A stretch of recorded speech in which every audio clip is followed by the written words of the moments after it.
Hello guys, welcome to my YouTube channel Learn German. In today's video, we are going to study the German grammar topic nominative and accusative case. This is a very important grammar topic for your SSC Standard 8. So पिछले video में हमने वो जो page किया था उस पे हमने बहुत बेसिक में सीखा था ट्रांजिटिव और इनट्रांजिटिव वर्ब्स और कैसे अकुजाटिव और नॉमिनेटिव केस यूज करते हैं. सो इस वीडियो में हम ये पूरा कंसेप्ट क्लियर कर देंगे. Okay, so let's start with our today's video. सबसे पहले what is nominative case. Simple English में बता देती हूँ. Nominative case means the subject of the sentence.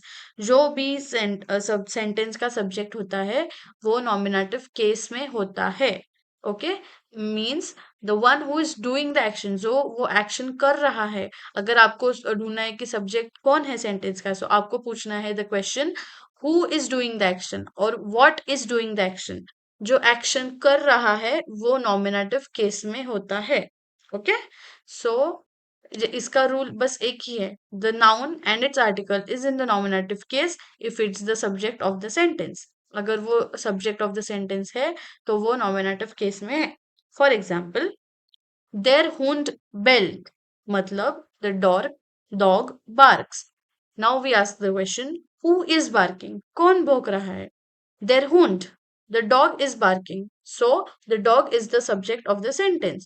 So their hund comes in nominative case. अभी German में cases important क्यों है? इंग्लिश में वो important है पर जर्मन में वो ज्यादा prominently दिखते हैं because in German the article of the noun changes according to its case.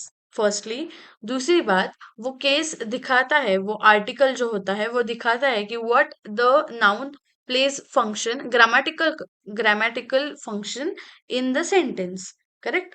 और वो दिखाता है कि वो चीज प्लूरल है या सिंगुलर है. वो दिखाता है उसका जेंडर, वो मैस्कुलाइन है, फेमिनाइन है, न्यूट्रल है, या और वो दिखाता है कि उसका ग्रामेटिकल फंक्शन क्या है सेंटेंस में. जैसे वो सब्जेक्ट है, वो डायरेक्ट ऑब्जेक्ट है, वो सेकंड ऑब्जेक्ट है, वो क्या है. Okay, so second example, the cat slept, मतलब द कैट स्लीप्स. अभी हम क्वेश्चन पूछेंगे who is sleeping. The cat is sleeping. Correct. So the cat is the subject of the sentence, so it is in its nominative case. Next, the skinned spilt, मतलब the child plays. Who is playing? The child, the skinned. Correct. So it is in nominative case. So ये आपको nominative case clear हो गया हो. जो भी sentence का subject होता है वो nominative case में होता है. Okay. Next we have accusative case. Now, accusative case is the direct object of the sentence. The noun that is being acted upon directly by the subject. मतलब जिस पर वो action हो रही है. कौन सा नाउन accusative केस में है ये ढूंढने के लिए हम क्वेश्चन पूछेंगे whom is the action being done to और what is the action being done to. मतलब किस पर वो एक्शन हो रही है. फॉर एग्जाम्पल, इसका रूल जो है वो that is the direct object of the transitive verb. इसका रूल सबसे पहले, इश जेह देन हुंड, I see the dog. What am I seeing, आप क्या देख रहे हो. द डॉग, देन हुंड.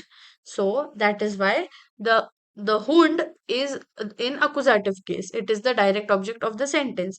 अभी hund मतलब dog, male dog. So its article is there. पर because this comes in accusative case, वो there का then हो जाता है.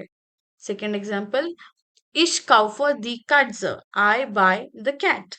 What am I buying? The cat. Correct? So it is feminine. So इसका original article है the. The stays the in accusative case.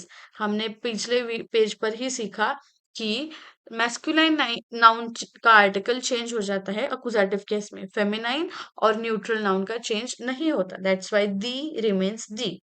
Third example, Ich lese das Buch. I read the book. What am I reading? क्या पढ़ रहा हूँ मैं? Das Buch. So book is neutral and its article doesn't change because it is neutral. Okay? So that's it. अभी हम 7 sentences देखेंगे और आप कमेंट में लिख देना कौन से नॉमिनेटिव में है, कौन से अकुजेटिव में है. पहला, das Mädchen singt, मतलब the girl sings. Ich habe einen Hund. I have a dog. Der Mann cookt. The man cooks. Sie liest die Zeitung. She reads the newspaper. Wir essen das Brot. We eat the bread. Die Blumen sind schön. The flowers are beautiful. Der Lehrer lacht. The teacher laughs. Now you will comment कौन सा sentence nominative case में है, कौन सा sentence accusative case में है. जो भी आंसर्स करेक्ट होंगे उनको उनको मैं पिन कर दूंगी. Okay, so that's it for today guys. I hope आपको ये बहुत इंपॉर्टेंट जर्मन ग्रामर का जो कॉन्सेप्ट है नॉमिनेटिव एंड अक्यूजेटिव केस ये क्लियर हो गया है. ओके, सो अगला वीडियो में ला रही हूँ आर्टिकल्स पर कि आर्टिकल्स क्या होते हैं, उनका रोल क्या होता है और वो कैसे चेंज होते हैं. So make sure you subscribe so that you get notified. Do like, share and subscribe to my channel. Thank you.